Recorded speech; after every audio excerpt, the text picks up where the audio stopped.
নির্বাচনে যাচ্ছি, ওখানে আত্মীয় স্বজনরা সবাই আসবেন।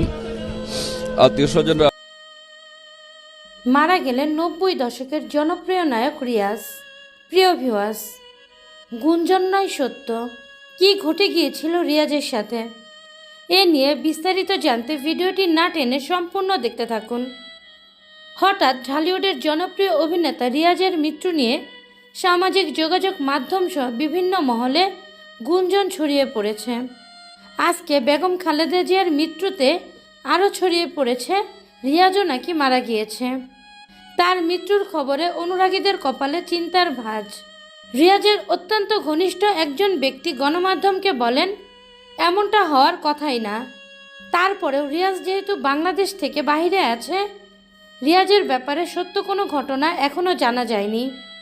অনেকেই বলছে ভারত সীমান্তে জীবনের শেষ নিঃশ্বাস ত্যাগ করেছেন চিত্রনায়ক রিয়াজ। তবে এই বিষয়ে তার পরিবারের সাথে যোগাযোগ করা হলে তার পরিবার জানায় রিয়াজের সাথে এমন কোনো ঘটনাই ঘটেনি। রিয়াজ যেখানে আছে ভালো আছে। রিয়াজের সাথে তাদের যোগাযোগ হচ্ছে। গত বছরের 5 আগস্ট ছাত্র জনতার গণ অভ্যুত্থানের পর থেকেই আত্মগোপনে চলে যান রিয়াজ। তার বর্তমান অবস্থান সম্পর্কে সুনির্দিষ্ট কোনো তথ্য পাওয়া যায়নি এবং তার পরিবারও সুনির্দিষ্ট কোনো তথ্য দিচ্ছে না। তবে ঢালিউড পাড়ায় গুঞ্জন রয়েছে তিনি ভারতে আশ্রয় নিয়েছেন, আবার কারো মতে তিনি দেশের কোথাও আত্মগোপন করে আছেন। রিয়াজের ব্যক্তিগত মোবাইল নাম্বারটিও বর্তমানে বন্ধ আছে।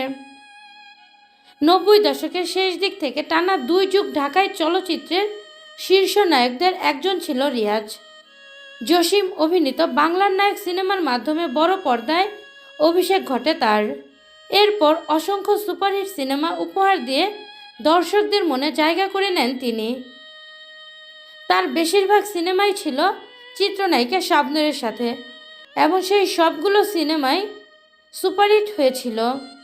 প্রিয় ভিউয়ার্স, রিয়াজকে নিয়ে আপনাদের কোনো মন্তব্য থাকলে অবশ্যই সেটা জানিয়ে দিবেন আমাদের কমেন্টের মাধ্যমে।